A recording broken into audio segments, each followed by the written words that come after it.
Bonjour Daniel, pouvez-vous nous parler du Yoga Nidra? Alors, dans Yoga Nidra, on entend deux mots. On entend yoga et nidra. Ce qu'il faut savoir, c'est que le mot yoga, avec un Y majuscule, c'est une véritable science qui est née en Inde il y a des millénaires et qui a pour objectif de permettre à l'être humain de retrouver la paix absolue, de cesser de souffrir. Et cette science comporte de nombreuses voies, de nombreuses écoles, de nombreuses techniques. Ensuite, le mot nidra, en sanskrit, qui est la langue ancienne de l'Inde, veut dire sommeil. Donc yoga nidra, ça veut dire sommeil conscient. Ce sont des pratiques pour arriver dans un état où on est comme si dans le sommeil profond. On est aussi serein et paisible et heureux que dans le sommeil profond, mais en étant conscient. Et le yoga nidra de Satyananda, c'est une technique ou une méthode de méditation guidée qui entraîne une relaxation très profonde sur le plan physique, sur le plan des émotions et sur le plan psychique. Et quand je dis psychique, je parle de l'inconscient. Ça agit sur l'inconscient à travers le subconscient. Et ça va permettre d'évacuer des tensions psychiques et donc amener cette relaxation très profonde. C'est d'ailleurs l'ancêtre de la sophrologie. Comment se déroulent les séances? Alors les séances se pratiquent idéalement couchées. Les pratiquants vont être allongés sur le sol, disons en Inde, dans la tradition, ça se pratique couché sur le sol, sur un tapis, bien sûr. Ici en Occident, c'est un peu plus difficile pour certaines personnes, donc on va se mettre par exemple sur un matelas. Dans l'idéal, c'est quand même au sol, dans une position qu'on appelle Shavasana, la position de relaxation du yoga, donc sur le dos, les jambes et les bras légèrement écartés du corps, et on va être recouvert par une couverture plus ou moins épaisse selon la saison, et on mettra même des coussins à certains endroits pour être super confortable. C'est important que le corps soit confortable pour qu'il n'ait pas besoin de bouger. Et en fait, le pratiquant n'a qu'à écouter la voix et suivre les instructions. Donc c'est assez facile, c'est assez agréable, c'est un voyage intérieur qui dure environ 45 minutes, parfois plus, parfois moins. Et c'est un peu comme un voyage intérieur. Mais en tout cas, c'est vraiment abordable par la plupart des personnes, même des personnes malades ou blessées, parce que justement, elles peuvent le pratiquer dans leur lit. C'est un grand avantage. Quels sont les effets du Yoga Nidra? Alors, le Yoga Nidra a des effets à la fois, en fait, sur l'entièreté de l'être, mais on peut dire que ça a des effets sur le cerveau, parce qu'il ne faut pas oublier que c'est une méditation. Elle est guidée, mais c'est une méditation. Et à l'heure actuelle, les études scientifiques ont prouvé que la méditation avait sur le cerveau les mêmes effets que les anxiolytiques, les antidépresseurs et les somnifères. Donc ça a un effet très puissant sur le cerveau. C'est en fait de la neurologie.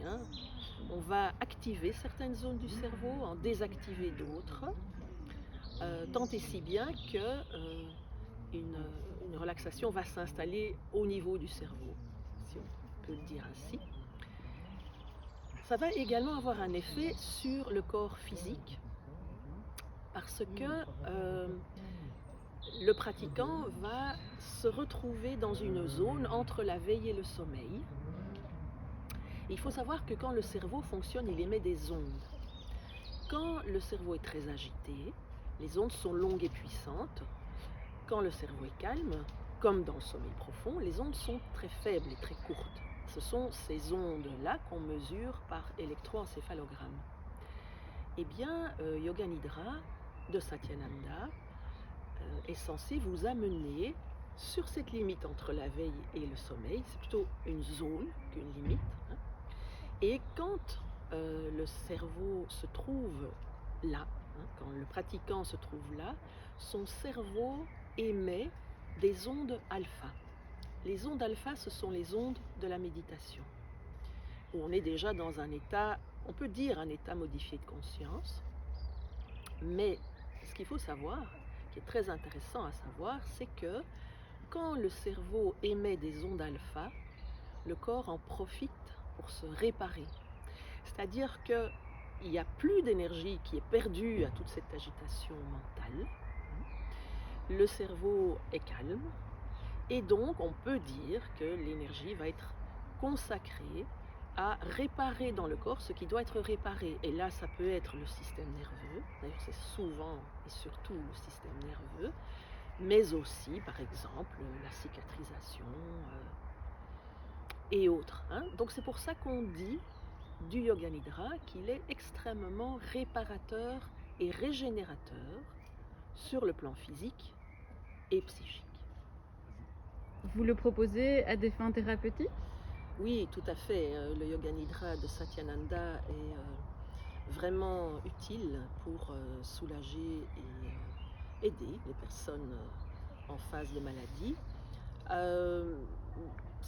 Dans le désordre, je peux commencer par le stress, évidemment. Ça permet de prévenir et réduire le stress. Et donc, ça nous amène au burn-out, hein, qui est vraiment la maladie du stress par excellence. En sachant que le Yoga Nidra va permettre de restaurer l'équilibre du système nerveux sympathique et parasympathique et permettre évidemment à la personne malade de récupérer.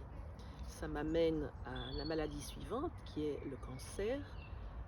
Là aussi, le Yoga Nidra est vraiment indiqué pour son aspect de réparation physique que j'ai abordé juste avant et pour son aspect de dénouement des tensions psychiques, hein, d'évacuation de ces tensions psychiques, parce qu'il ne faut pas oublier que le cancer est une maladie psychosomatique et que c'est très important d'évacuer les stress psychiques.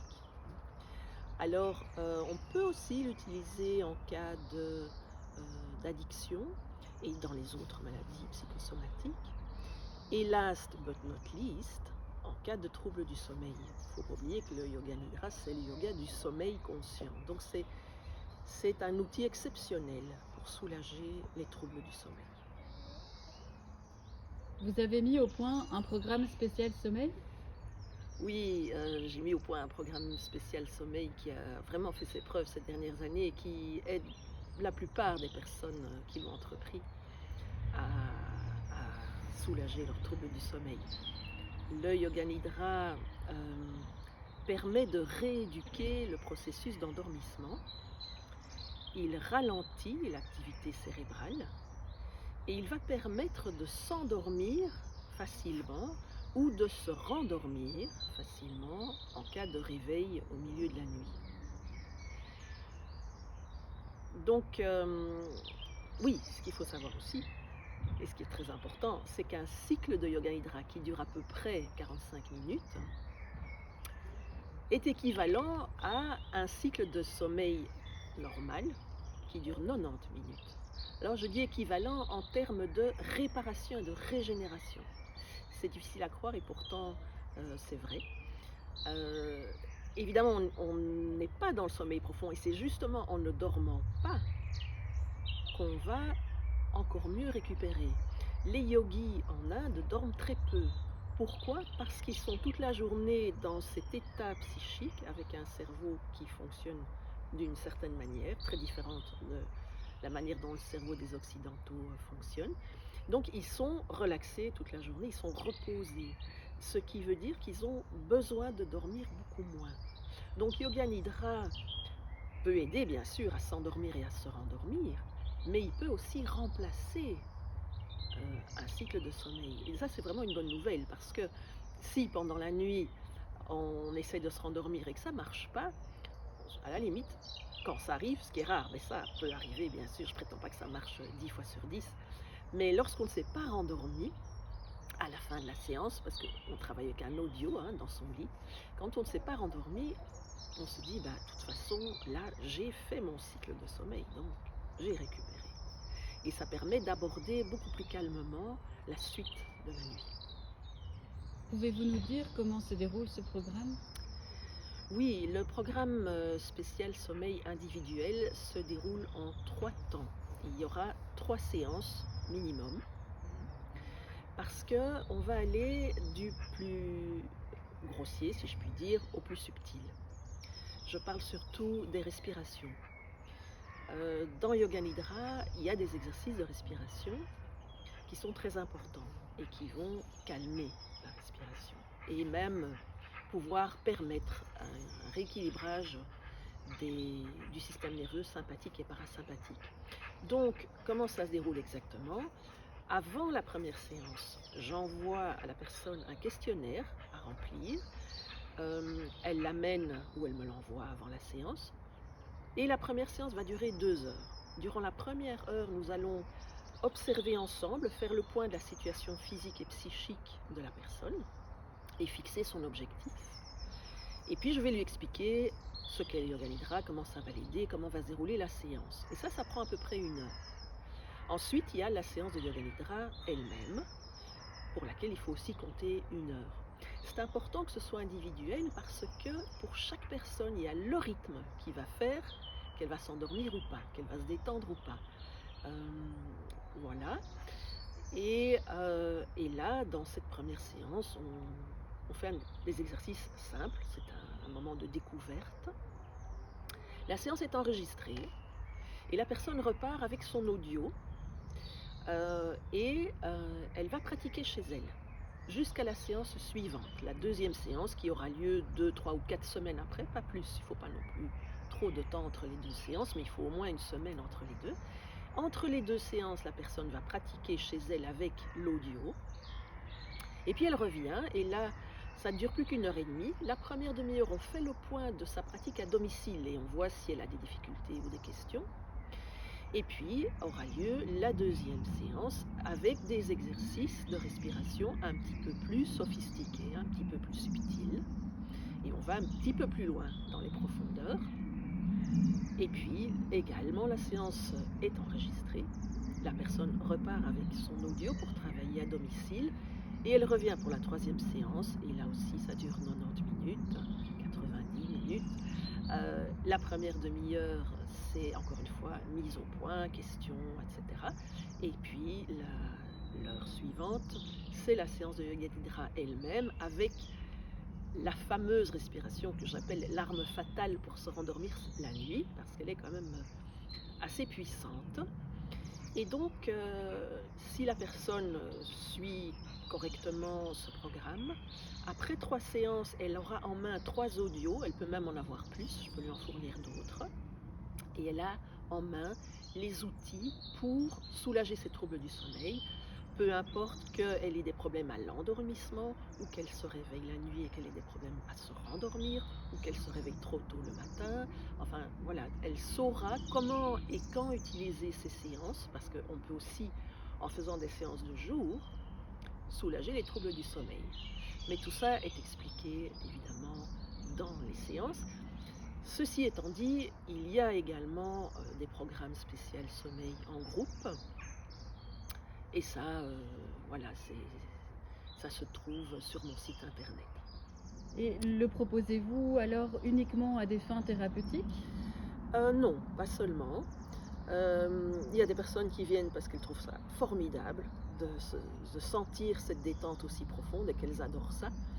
Il y a des personnes qui travaillent la nuit et qui souhaitent apprendre à pratiquer Yoga Nidra parce que ça leur permet de faire une séance avant d'aller travailler la nuit, et donc elles récupèrent tellement, c'est comme une sieste, hein, c'est une super sieste, et ça leur permet d'être encore plus performantes et efficaces pendant leur travail de nuit. Alors évidemment, un aspect que je n'ai pas du tout abordé, mais qui a toute son importance, c'est l'aspect spirituel. Alors ici, c'est vrai que le Yoga Nidra de Satyananda a plus une vocation thérapeutique, si je puis dire, même si la finalité ultime du Yoga Nidra, il ne faut pas l'oublier, elle est spirituelle. Et donc, les personnes qui sont intéressées par cet aspect-là s'adressent à moi aussi. Et on a aussi des cours individuels ou des cours collectifs qui sont plus orientés sur cet aspect-là. Merci beaucoup Daniel pour toutes ces explications